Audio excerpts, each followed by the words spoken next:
Namaste and very good evening.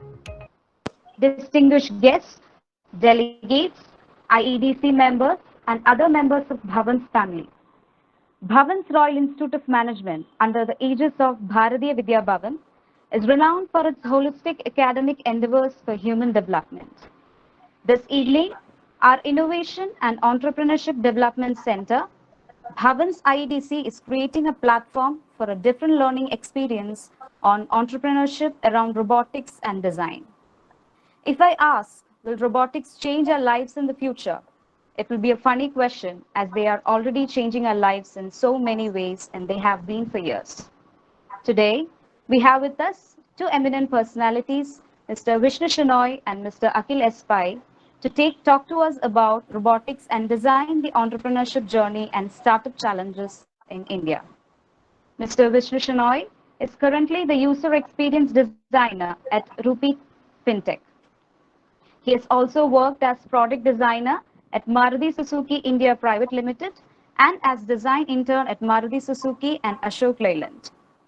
An automobile engineer from Nehru College of Engineering and Research Center, he secured his master's degree in design mobility from IIT Bombay. Our next distinguished speaker, Mr. Akhil Espai, is a Bhavanite by schooling. After graduating with an engineering degree from Atishankara Institute of Engineering and Technology, he joined UST Global, an IT firm, as a software developer, where he worked on generating value for data for clients. Later, he co-founded Craftsmac Laboratories Private Limited, a technology company based in Kochi, which built India's first block-laying robot to automate wall construction. On behalf of Bhavan's IEDC, staff and students of Bhavan's Royal Institute of Management, I welcome both of you to this program. We are all eagerly waiting for entrepreneurial journey in robotics. Over to you. Thank you. Now I will invite Mr. Akhil Espai to take over the session. Sir, please. Hello, everyone.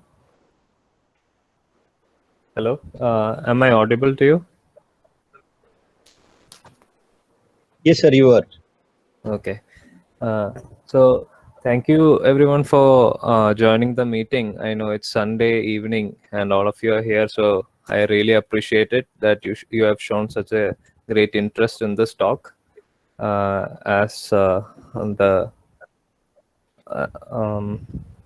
Who was the person who introduced? I don't remember her name, but thank you for the introduction. You have covered almost every aspect of what we are doing, but I think I'll just briefly explain what the masonry robot does and what our company does. So we are into robotics. We have built the masonry robot. It is India's first robot that automates wall construction.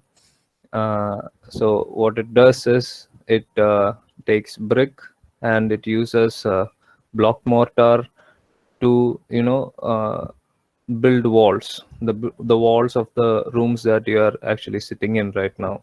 which was built by humans. We use our robot to build the walls faster and with a better efficiency to reduce construction material wastage and improve management of human labor, all those things.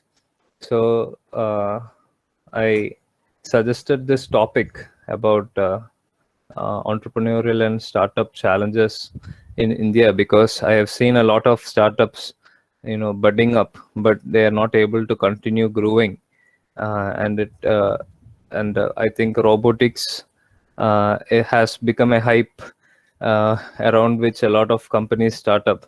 So I thought I'll give a few of my learnings to you as managerial aspirants and people who are about to pass out of college.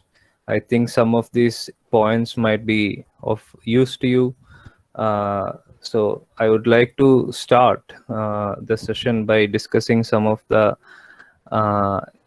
ideas that startups bring, or say if you want to start a company, or if you want to join a startup. So what the company has been founded with is with an idea. Okay, so it is with an idea that the company has started. So it is very important for the company to validate this idea, to actually stress test the idea and check whether it is actually useful and needed to decide whether or not to start the path of the entrepreneurial journey. So I think the first point that you would require is to analyze the idea, any idea for which came to your mind while and you decided that you need to start the company. So to check the idea, what you would require is to ask yourself a few questions. Why is this idea required? What are you trying to solve?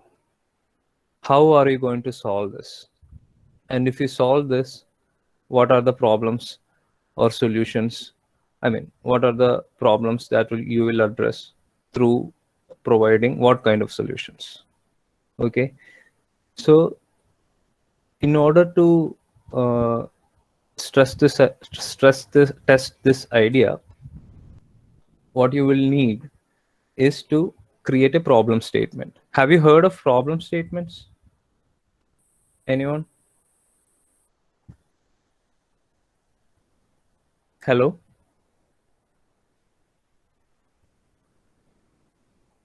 Yes, sir. Yeah, so have you heard about problem statements? Yes, sir, but not related to this, sir. Not related to robotics? No, sir. Okay, so this problem statement and the fundamental framework of management and all the theories that you have learned, it is not specific to any particular department. It's not specific to software, or it's not specific to hardware. It is a framework which can be used across all domains and all departments, whether it's software or hardware. It really doesn't matter. So what the problem statement is that you define a particular statement which is a summary of the problem, and when you solve it, when you create a solution as a product or service, that problem in the market has to go away. That is a problem statement. Every startup or every person who has an idea and who decides to come, they will call their friends, say, okay, come, let's start a company. I have this idea. We will do these things, and then we'll make this much amount of money, and everything will go well. So that is how most people start a company. But if you if you really don't put in this kind of frameworks, if you don't really put in this kind of questions, then you don't really come to the granular level of the problem. So it will be a very abstract problem statement. Like what do you want to solve? Do you want to solve, I mean, you want to start an ice factory in Greenland. Okay, you want to sell ice to Eskimos. Okay, so the problem that you find is Eskimos don't use high quality ice. So what you decided is you decided to build a very customized ice cubes for Eskimos to use. But is it really required? So that is the kind of uh, uh, ideas that needs to be stress tested, and you can do that with asking yourself a set of questions that you have learned in your management degree. It has to be done practically. Okay, so that is the first thing that I have seen in startups and entrepreneurial mindset, that they want to do too many things. So if you don't define the problem statement properly, you will try to do too many things. And if you don't reach to the granular level of these problem statements, then the problem statement will become very abstract. And again, you will go in the wrong direction, which will ultimately, won't end well. It will be a dead end, which we do not need. And the second thing is, in any startups, you need to the solution, I mean the product that you're building or the service that you're building, it has to fit the market. Have you done market studies in your projects? If you have done that, then you would know how important it is to find what the market size is, and whether your product or solution has competitors in that market. What kind of approach can you take to enter the market? It is always best for a startup coming into the environment to target a very niche in the market and provide 10x improvement, at least, not 10% improvement, not 20% improvement. You should try to put in 10x improvement, whether it is to make something better, or whether it is to make something faster, or if it is about price, you need to bring it, you need to make it cheaper 10x, like that. So if you can do that, only can you move to the next phase, which is to identify the customers. So identifying customers is a very tricky kind of a thing, because you cannot build a product and expect customers to just come. You see, when you're building a product, you also have to identify customers also. So this is something that most startups don't realize, or they realize it at a very later stage, while almost when the minimum viable product is ready. So do you know what a minimum viable product is? Someone? I would really appreciate if we keep this interaction. If we keep this discussion a bit more interactive. So, are you referring to the feasible product, minimum feasible product? yeah, it is a minimum viable product. What we call minimum feasible product is also you can also call that. It is also right. So that is that is exactly what I am referring to. Have you learned about that? Is it what you're referring to, the technology or the process? It is regarding the technology. Technology in terms of can be like in various perspective, like various dimensions. Like it can be in terms of machine learning or AI, or digital image processing, or neural networks, pattern recognition. Irrespective of any application or department, what a minimum viable product will do is that you have defined a problem statement early on, right? That was the first step, right? So when you have defined that problem statement, you need to first put out a basic version of the product. So it is not what you see. Facebook at the earliest stage, it is not like what it was now. the user interface or the interaction with the people, it was not the same when it started. It was a very basic website for people to connect to each other, mainly for the Ivy League college students to connect with each other. That was all that there is to Facebook at the very beginning stage. So that is what is called as a minimum viable product. So with that minimum viable product, what you do is you take customer feedback. Okay. So that is the minimum viable product which I was referring to. So even if it is in AI or machine learning or neural network, you put out a first basic product, you test it, you take the inputs from the field, and then you modify it. That is how you do it. But when it comes to customer identification, there are different type of customers. When it comes to robotics or hardware or technology, there are the one of the first adopters of this technology will be technology enthusiasts and revolutionary clients. So what their mindset will be to we will implement this solution first. Okay, that is their first goal. So they want to project themselves as a very high tech oriented company, a technologically advancing company. They do not mind if the product has a lot of bugs. They do not mind if the solution is not complete, as long as they get to launch it first. But after that, they would want the solution to work in a smooth way. And the second set of customer that comes into your company would be more of a visionary kind of company. They are willing to take a small amount of risks, but they want to ensure that almost all the aspects of the product is working fine. And then is the people who are much more conventional in their approach. So these people would want everything to work perfectly. What startups and entrepreneurs need to focus is on the first set of people. You need to ensure that the minimum viable product is usable for the first set of people. And after the first set of people have come in, first set of customers have come in, what you need to do is you need to start creating a launchable version.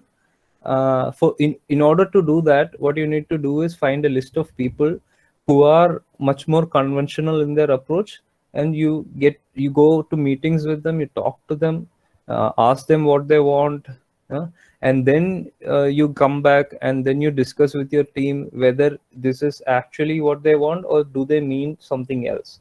And then you go back to the customer and then you iterate that process. You check with them if we provide you had suggested ABC tasks, and here is an alternative. If we do instead XYZ, then you will have 10x value increase in your company. So what that means is even customers may not know what they actually want. So even customers might need education from your side in order to make the process improvements. So these are the kind of discussions that that has to go in parallel with product development in order for a startup to become much more successful. So some of the challenges that we face in this Indian ecosystem is, number one, we may not create the problem statement correctly. Number two is taking the wrong direction with the idea. Number three would be not getting engaged with possible customers early on, and then maybe we might not fit a large enough market for the product to become viable. All these things are one of the major reasons why startups in our country struggle a lot.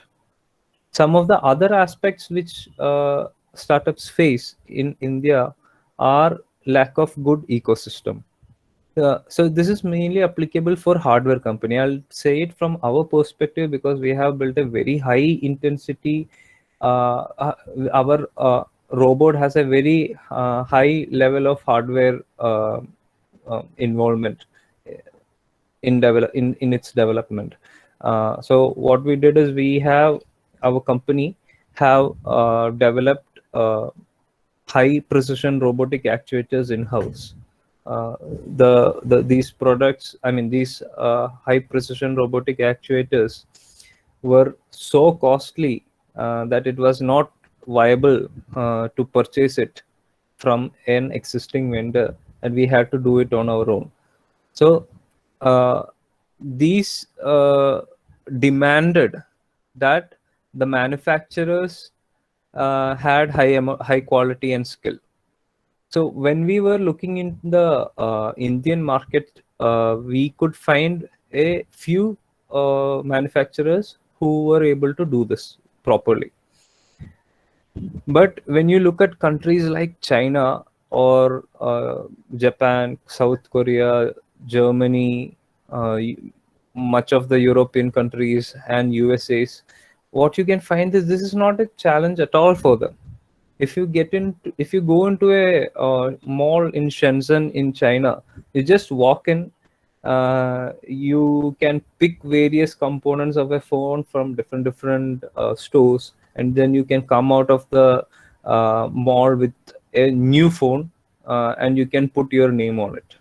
And then you can take that phone to a different vendor and you can tell them, ship me 10,000 pieces. Then they will ship 10,000 pieces to your state.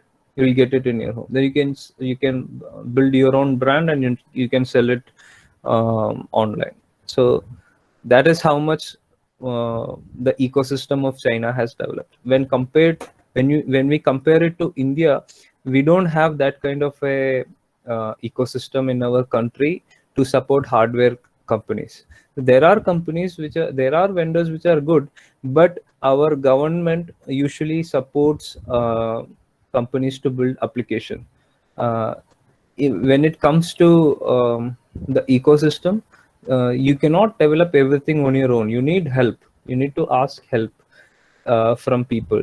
And those people who build subcomponents, they may not get funding as easily because they are not building an application. You may not find it very interesting. See, masonry robots, a robot which is building a house, you're automating wall construction. That is an interesting thing for the country, but this is not interesting, the back-end activities. But the back-end activity is very important for the applications to come out. So that is one other thing that we have faced, and the time to development will also take a hit because you find very less vendors who can do this. One other thing is that hardware companies, when compared to software companies, it is very difficult to send. If there is a bug, say you have shipped 10 machines, 10 machines have bugs, but you cannot recall these 10 machines. It takes a lot of effort to fix and create updates. So for hardware companies, the version updates are much more it is much more time consuming, but the version updates will be of higher quality. For software updates, you can just update it in the app store, and the next time someone downloads it, their framework gets updated. So it is much more easier. So when it comes to funding a company, specifically a hardware company which is actually building a physical product, what happens is you find it is very difficult to get a funding because most people have made money by creating software companies. So it is a software domain that they know about. Okay, so that is where they want to invest. And when it comes to hardware companies, it is not just enough that you build the software right, but you also have to build the hardware right. Otherwise, you will also face issues in that aspect. Now, I think I have briefly explained the challenges to you, and I would like to keep this talk short. So I would like to go back into the product development aspects, and I think that is where all of you come in. All of you being managers, it is very important for any company where you're working. Any company where you're working, will have either a service or a product to offer. Okay, so in that case, what happens is when a manager comes in, there are various stakeholders in the company that you will have to talk with.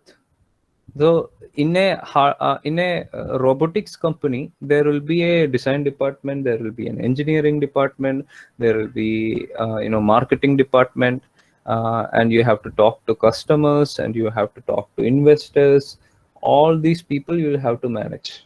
And one of the most important skill a manager brings to the table is interpersonal skills and conflict management. What happens is when designers and engineers are building a product together, they both will have their own self-interest. Designer would like to add a lot of design aspects to the machine, and engineers will find that some of these aspects are complicated, and some of the managers would feel that all these changes are costly and we have to go with a cheaper solution. Customer will come up with a new requirement. So all these things will have to be iterated, managed, and communicated properly. And in addition to it, and this is the most important aspect, you will have to document everything properly. So some of these documentation aspects and communication, I feel that is one of the major aspects which will make you successful managers. Whether it doesn't matter if it's a service company, it doesn't matter if it's a hardware company, really it doesn't matter.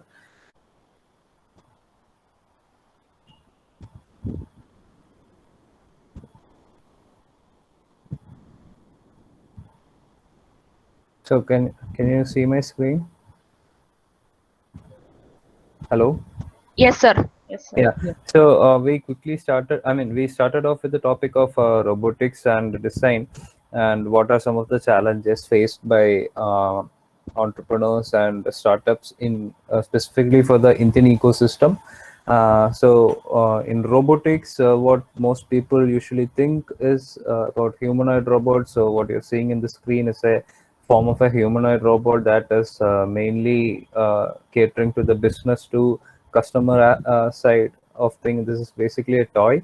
So this one, what you're seeing is a humanoid robot, and it is a very complex robot to build. It takes a lot of skill and technology to do it. And the woman's face that you see, that is the first robot which got citizenship in Saudi Arabia. The robot's name is Sophia. And most people think that robots are going to take over the world, but really it is not. It takes a huge amount of knowledge to do that. And these robots, even though they're high-tech, they're pretty stupid right now. And what you're seeing on screen is one of the greatest advancements in robotics in the world. These are robots from Boston Dynamics. There are two robotic versions are there. Both of them are moving on their legs. But these are one of the most conventional form of robots. These are industrial robots, which you see in the factory floors to assemble or manufacture parts. Another set of industrial robots. These are the robots which helps you get your products on time from Amazon. They are some of the fastest robots that work in the fulfillment center of Amazon stores. And this robot which you see, you will feel that it's just a it's nothing, like it's not very complicated. It's just 4 wheels. But this is one of the most value added service that a construction company will be able to get. It just acts like a automatic dumper. You just put materials on it, it will automatically go to a particular location and dump it. This is a futuristic robot that is going to come. It's a self-driving truck. And this is our collaborative robots, some bionic robots. This is a form of a bat, and this is a robot that can swim. So just to brief you about the different kind of robots,